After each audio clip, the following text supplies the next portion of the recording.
The Mahabharata, timeless wisdom forever. Let me narrate it.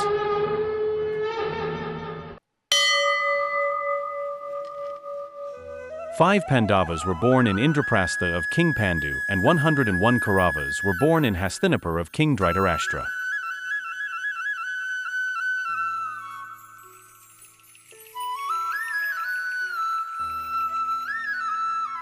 Drona was the principal martial teacher of both the Pandavas and Kauravas, and he trained them in the arts of archery and weaponry.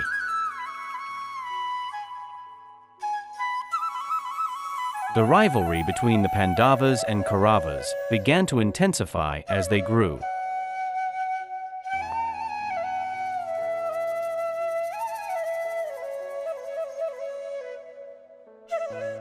The animosity was significantly escalated when Duryodhana, the eldest of the Kauravas, once visited Indraprastha.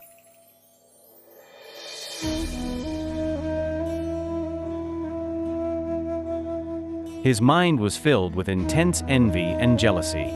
The grandeur and prosperity of the city and the palace, which was built with divine architecture.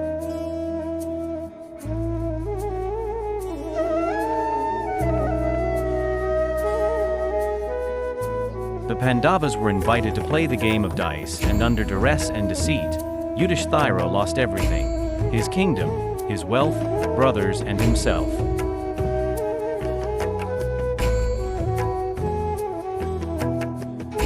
Kauravas encouraged Yudhishthira to keep Draupadi, the Pandavas' common wife, as his last bet. Yudhishthira agreed. His brothers were furious as he was the eldest. They could not stop him.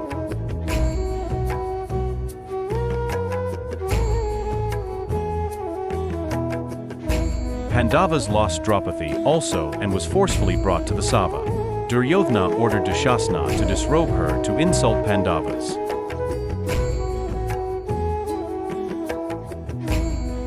Draupadi was a Rajaswala, a woman in her monthly menstrual cycle at that time.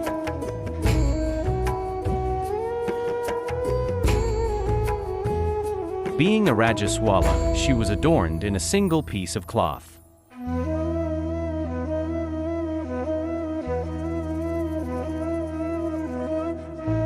Draupadi desperately calls out to Lord Krishna. Dushasana endlessly pulled the cloth, but it seemed never-ending. After hours of trying, Dushasana collapsed in sheer exhaustion. After the Pandavas lost the game of dice to the Kauravas, they were forced to go into exile, Vanvas, as part of the terms of the wager. The Pandavas were ordered to spend 13 years in exile in the forest, 12 years in the forest, Vanvas, and 1 year of incognito exile, hiding, and during this final year, if anyone discovered who they were, they would have to repeat the entire 13 years of exile.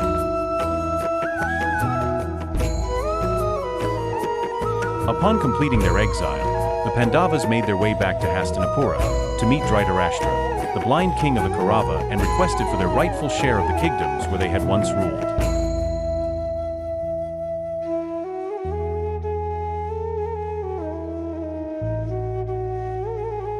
When their kingdom was refused, Pandavas politely requested for at least 5 villages to live peacefully.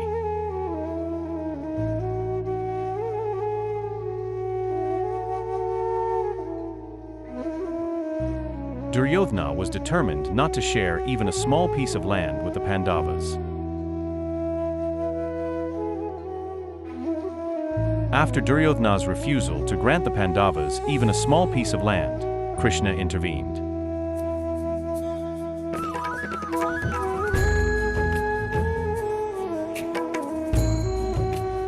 Krishna went to Hastinapura as an emissary of the Pandavas, carrying an offer of reconciliation and peace.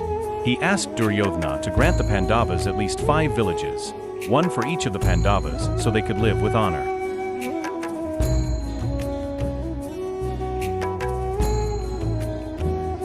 Even that was not agreed upon.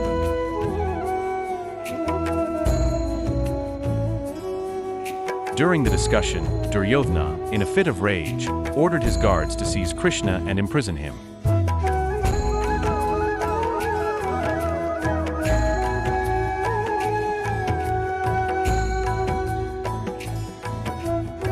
Krishna revealed his true form for a brief moment, displaying his Vishvarupa, universal form, which overwhelmed everyone in the court, including Duryodhana.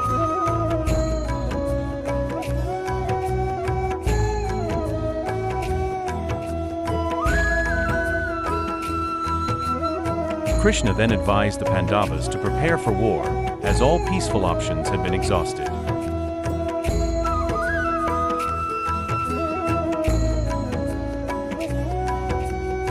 Thus both Pandavas and Kauravas started preparing for the war.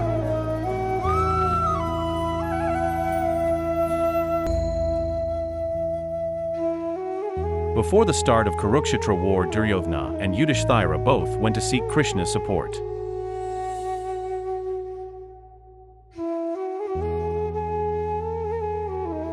Duryodhana arrives first, and seeing Krishna lying down and taking rest, he takes a seat near Krishna's head, considering it a place of honor.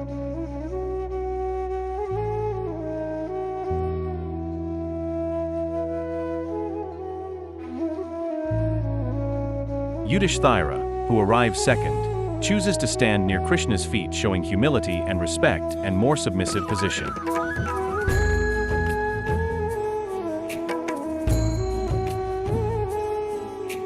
Krishna opens his eyes and first notices Yudhishthira, who is standing at his feet. Krishna, with his divine foresight, immediately understands the hearts and intentions of the two individuals.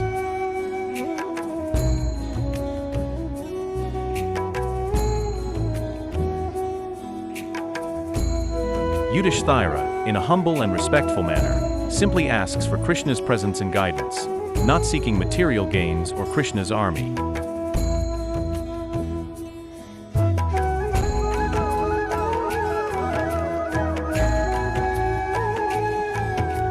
Krishna then acknowledges Duryodhana, and he sought Krishna's army and material power.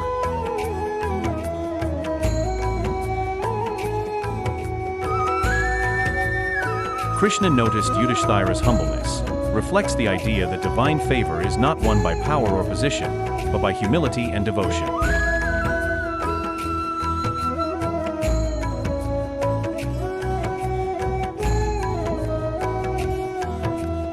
The incident serves as a reminder that even in the highest positions, it is humility and moral integrity that earn divine favor.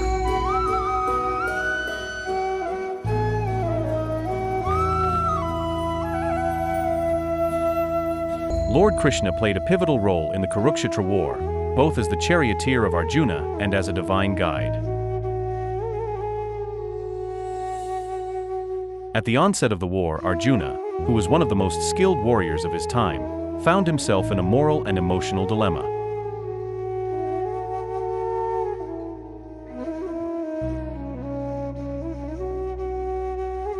As he saw his beloved relatives, teachers, and respected elders on both sides of the battlefield, he was overwhelmed with grief and confusion. In response to Arjuna's doubts and hesitation, Krishna gave him profound teachings in the form of the Bhagavad Gita.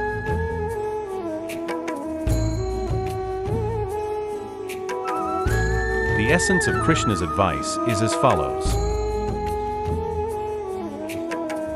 Arjuna, your primary duty as a warrior is to fight in the war for justice and to protect righteousness.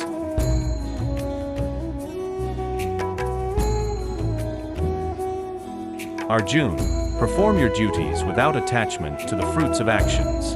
Focus on doing the right thing. Arjuna, the soul is eternal and cannot be killed. The death of the physical body does not affect the true self, which is the immortal soul. Arjuna, you have been called to fight for the restoration of Dharma. Destruction of the evil was essential for the establishment of righteousness in the world. To further convince Arjuna, Krishna revealed his cosmic form, Vishvarupa, showing him his universal divine nature. After Krishna's teachings in the Gita, Arjuna's heart was set at peace. He realized that he had to fulfill his dharma as a warrior. Bhishma was the commander-in-chief of the Kaurava army during the war, despite his strong emotional attachment to the Pandavas.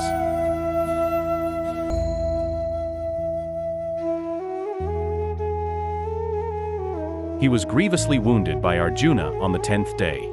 He fell on a bed of arrows but chose to remain alive until the end of the war, on the 18-day battle.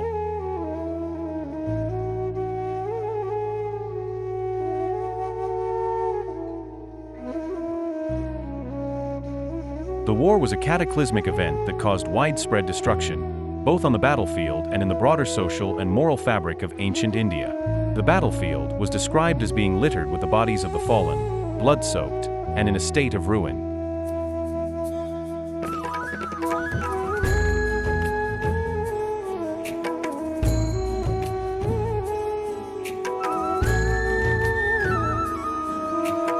The war witnessed the deaths of thousands of warriors on both sides. Major figures like Bhishma, Drona, Karna, Duryodhana, and Abhimanyu killed in battle.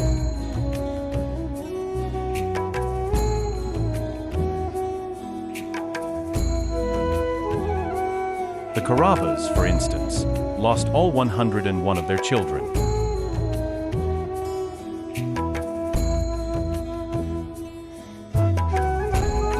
The death of Abhimanyu, son of Arjuna and Subhadra, is one of the most tragic and heart-wrenching episodes in the Mahabharata, and it occurred on the 13th day of the Kurukshetra war.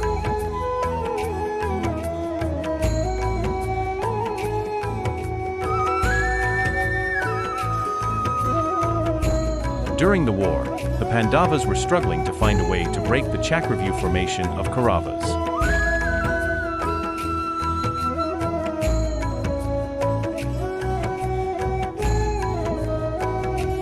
Abhimanyu, having overheard his father Arjuna explain to Subhadra when Abhimanyu was still in his mother's womb how to break the Chakravyuh formation and to enter it, though he did not know how to exit it.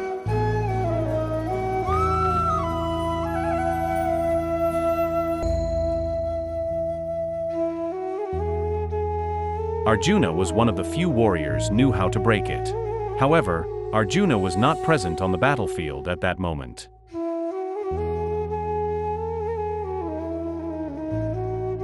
On the 13th day of the war, with the strategic need to break the formation, Abhimanyu bravely entered the Chakravyuh. He broke through the outer layers and advanced deep into the enemy lines, displaying remarkable bravery and skill. He fought fiercely, taking down numerous Kaurava warriors. Abhimanyu was initially able to hold his ground, fighting valiantly against the combined forces of some of the most powerful Kaurava warriors.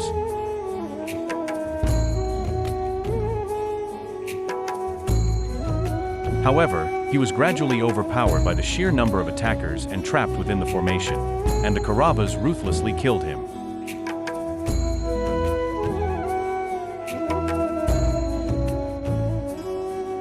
The death of Duryodhana and the end of the Kurukshetra war marked the culmination of the Mahabharata's narrative.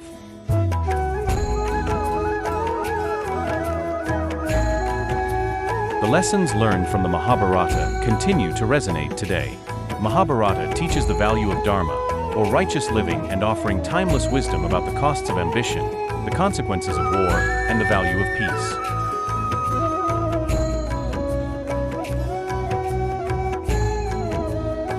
The lessons of the Mahabharata urge us to reject violence, hatred, and discrimination, and to work toward a society where everyone is treated with dignity, respect, and equality, regardless of their caste, religion, or background.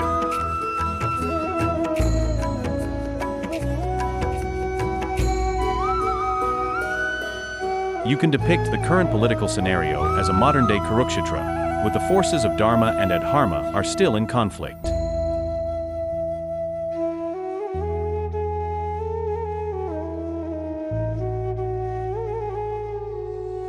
The forces of Adharma can be represented by those who promote corruption, injustice, and inequality in society.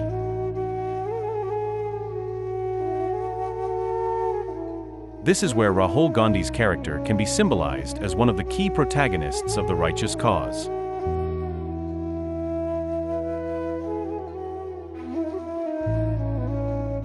Dharma is not subject to the whims of any ruler or king, it is eternal.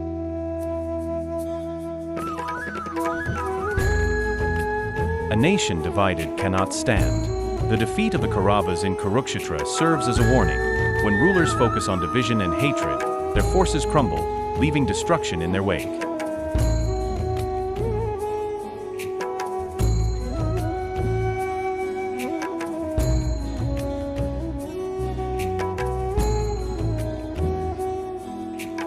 We cannot afford to let the forces of hatred, division, and corruption win. We must fight for truth and justice.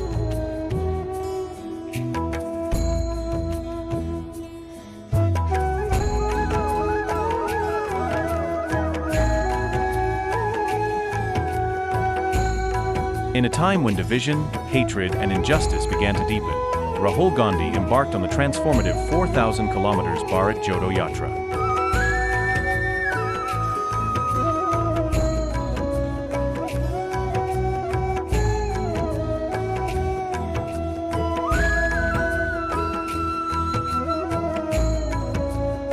The Battle of Kurukshetra continues in the hearts and minds of every Indian. Let us choose the path of righteousness, as taught by the Mahabharata, and inspired by leaders like Rahul Gandhi who strive for a better future.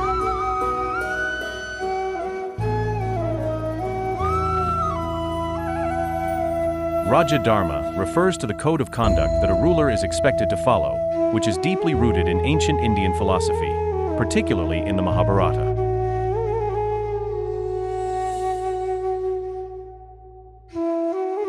If a ruler fails to uphold Raja Dharma, they are considered unfit to rule, as their actions would harm the people and the society they govern.